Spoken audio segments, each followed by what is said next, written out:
This is News 25 with Deanna O'Donnell. News 25, local news you can count on. News is brought to you by J.K. Nelson Law. Give them a call, 727-9900. News is also brought to you by Desert View Hospital. You can count on us. Welcome to News 25 here on KPVM TV at Ace Country Radio. Today is Friday, March 10th. Well, Nye County Sheriff Joe McGill talks about the remodel of the lobby at the Nye County Sheriff's Office and the new virtual queue. We recently completed a remodel of our front lobby. The whole purpose of that was that for the last year or so, 2 years, our public lobby has been down at the detention center. And when I took office, I figured that we should move it back up to our main building because most things that are happening need to happen here. So oftentimes our staff would have to go down there and address things. People would go to the detention center lobby because they had an appointment with me.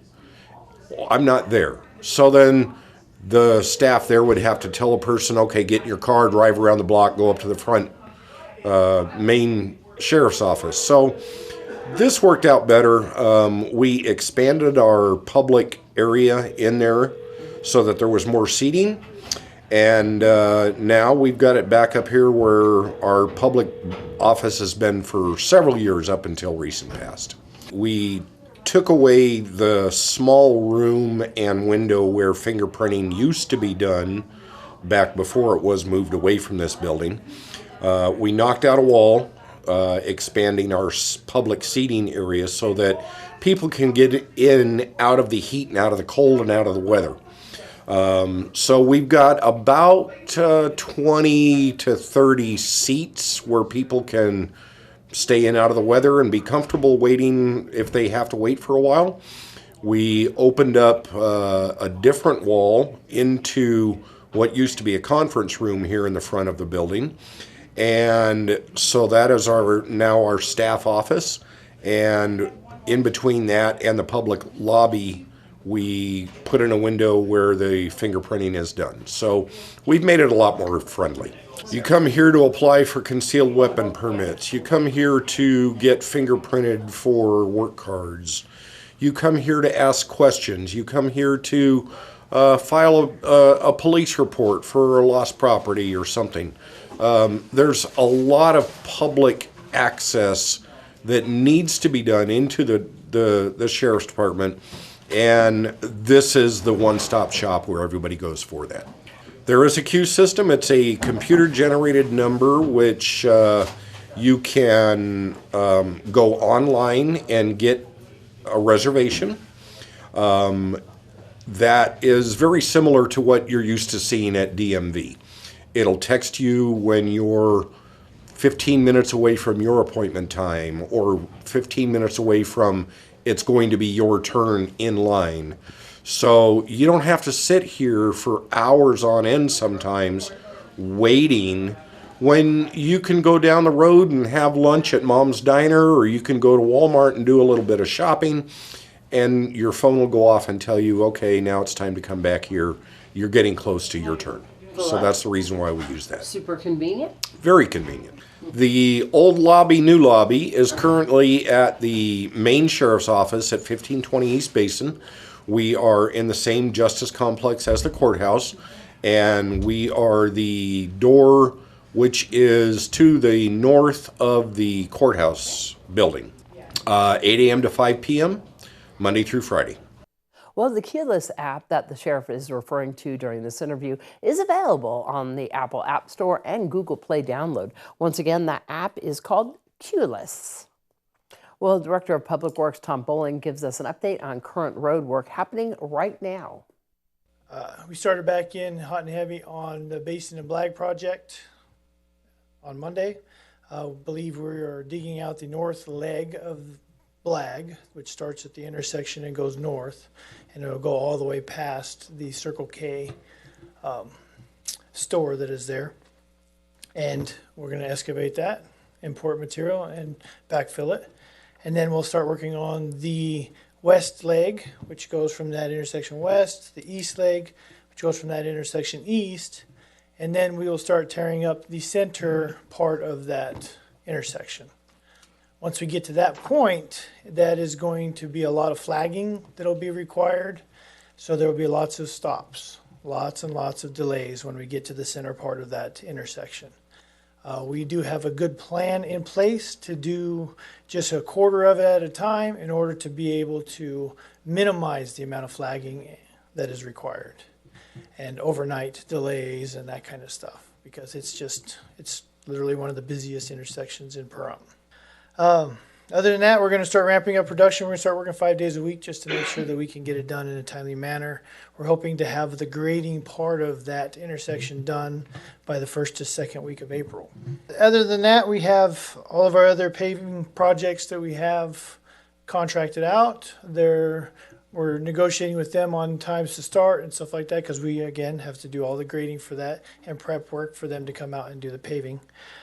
So we're looking in the middle of April to get those completely finished. And that includes Fox, Dunes, Linda, and 372, all those projects that we have in the works. Chip seal programming, we are in the planning and prepping stage. We actually have a meeting to go around and identify what needs to be removed and replaced, because a lot of things have changed from last fall to now because of the amount of rainfall that we've gotten over the winter. Believe it or not, it has made everything worse. More news on the other side of this break. You're watching News 25, the most recognized and farthest reaching local news in Nye County.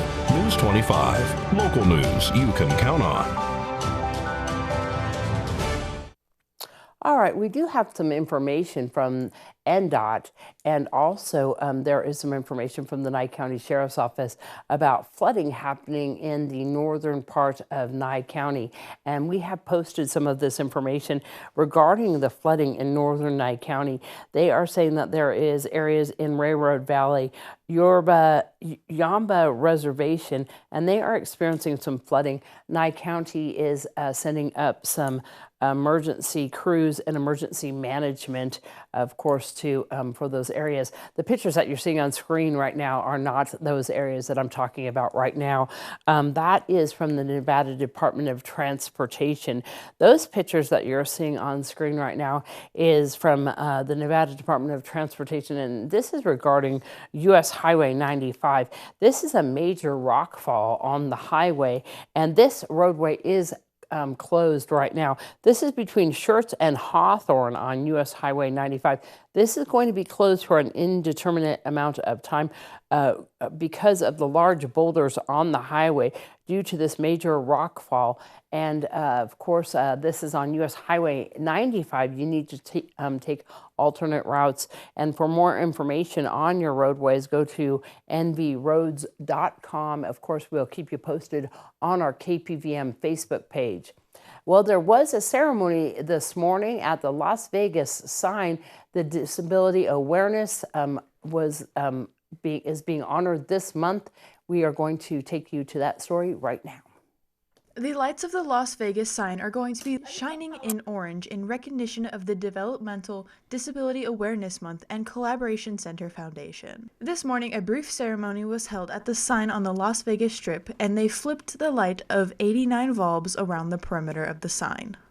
Developmentally disabled people include those who suffer from and experience autism, behavioral disorders, brain injury, cerebral palsy, Down syndrome, fetal alcohol syndrome, intellectual disability, and spina bifida. So it is estimated that 1 in 6 children nationally live with one or more types of developmental disabilities, and every individual can live a happy and productive life with the right supports as early as possible.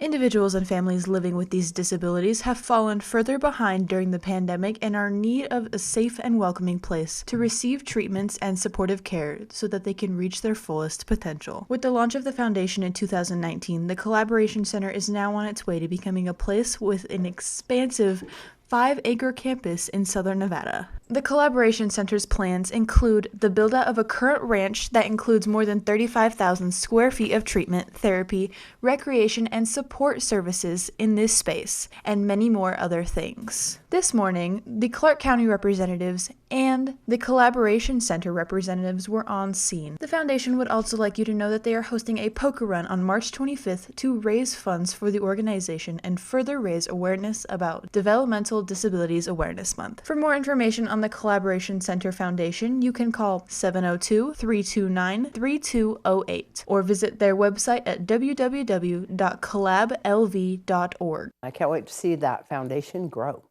Well, a local man has been arrested for a domestic dispute involving a battery, and some charges have been brought forward as well from our former district attorney.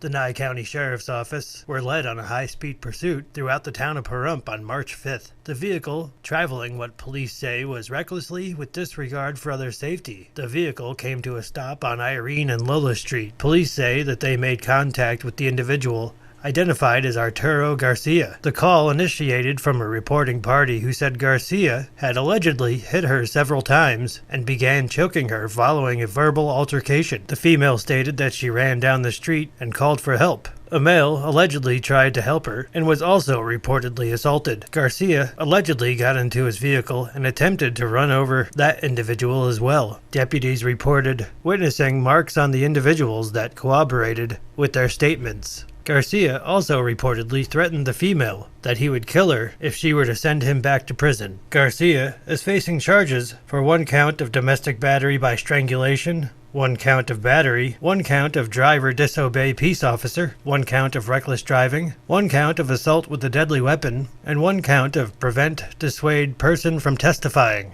This is not the first time Garcia has been arrested for domestic battery.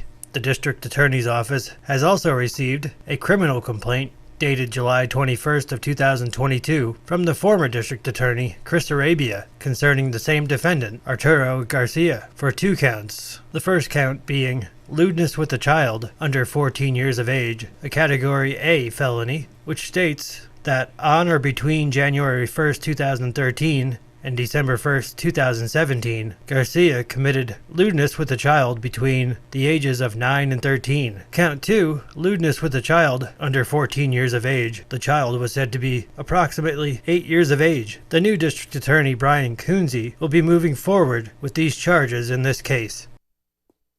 More news, including your health report, on the other side of this break. You're watching News 25, brought to you by Mountain West Lawyer, Injury Attorneys, 727-9500. News 25, local news you can count on. Well, new research from Cleveland Clinic has found that initial memory problems are linked with a slower rate of decline in Alzheimer's disease and dementia. Dr. Jagan Pillai, who is a neurologist with Cleveland Clinic and a lead author on the study, explains more about the findings. What we found out was that, people with early memory symptoms alone, when compared to people with early, say, language problems or visual spatial problems, they tend to have a slightly slower disease progression in terms of their functional abilities. Dr. Pillai says those with language problems, spatial ability, and judgment issues seem to be affected more over a period of time, specifically in their daily functional abilities. He says it seems to make sense since a person with just memory difficulties could find other ways to compensate, like keeping track of what they're doing by recording themselves or writing down notes. That would then allow them to remain functional. He also noted that memory difficulties come from another part of the brain than language problems, for example. So how the disease progresses could be different. The portion of the brain that's first impacted by the disease, tends to determine the symptoms that goes along with the disease, and also the kind of progression from there to other regions.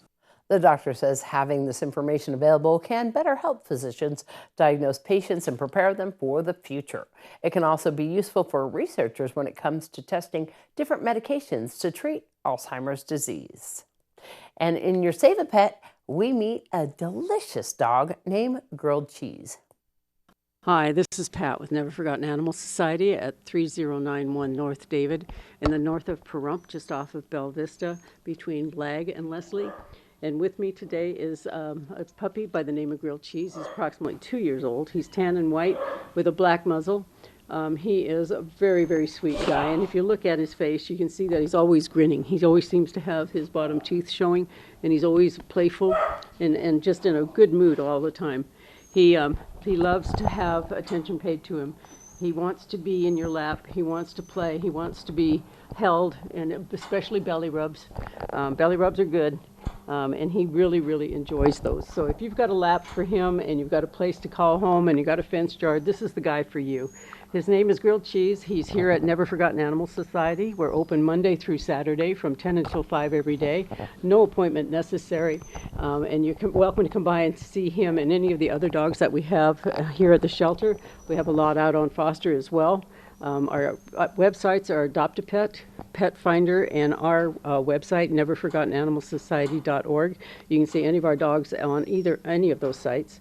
And they are available here at Never Forgotten Animal Society. His adoption fee is $250, which includes his neuter, his microchip, all of his vaccinations, and his rabies certificate. So if you're in the area, please stop on by. We are located at 3091 North David Street in Pahrump. You're welcome to come by and visit this sweet man anytime. Thank you. All right, we're going to go. Love that doggy. We're going to go to sports right now with Mikey. Time now for your look at sports. The Golden Knights were winners in overtime last night in Tampa, beating the Lightning 4-3. 10 players were ejected during an on-ice brawl. The Golden Knights take on the Hurricanes tomorrow in Carolina at 4 p.m. Big League Weekend is next weekend, March 18th and 19th. Kansas City Royals and the Colorado Rockies in a spring training game at Las Vegas Ballpark. Pahrump Valley Trojans track team are at Virgin Valley High School in Mesquite today for their invitational. Varsity softball is at Sunrise Mountain High School today in Vegas. And JV baseball and softball, they're both at home today facing off against Tonopah High School. And that's your look at sports. News 25 WeatherCam is brought to you by Lerner and Rowe Injury Attorney's Office in Pahrump. In a wreck, need a check? Call 702-877-1500. I want to show some of this beautiful scenery there at Red Rock today. And some of the clouds just hanging a little bit over. We're going to find out what's in store for this weekend with John right after this break.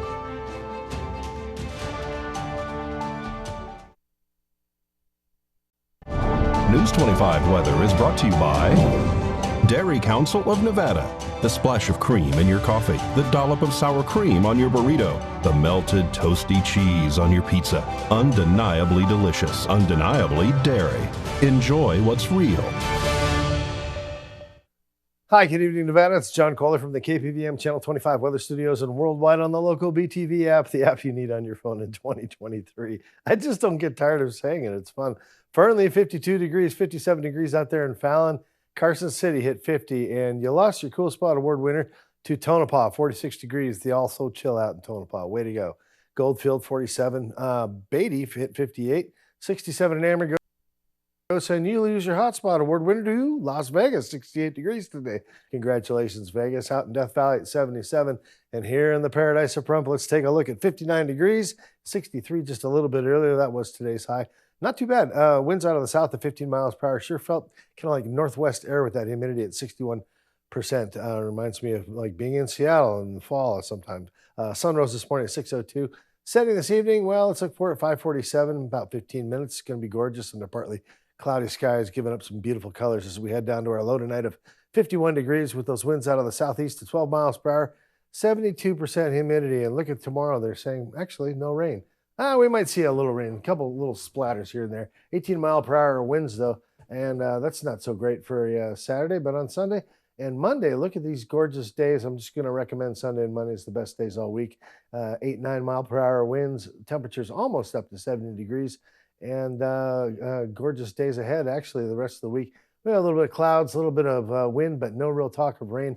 Thursday looks like it could be a dinger, other than the temperatures about mid-60s, and that's where we finish out the week. But should be an interesting weekend, lots of fun, and looking forward to Sunday. Okay, making some plans. Back to the desk. Here's the birthday girl. It's Deanna. All right. Thank you so much. Thank you so much, John. And thank you so much for the birthday wishes, everybody. And we hope you have a wonderful weekend. Everybody stay safe out there. And, you know, especially when we've got all that flooding happening and everything over the weekend, stay safe. We will see you back here on Monday. Good night.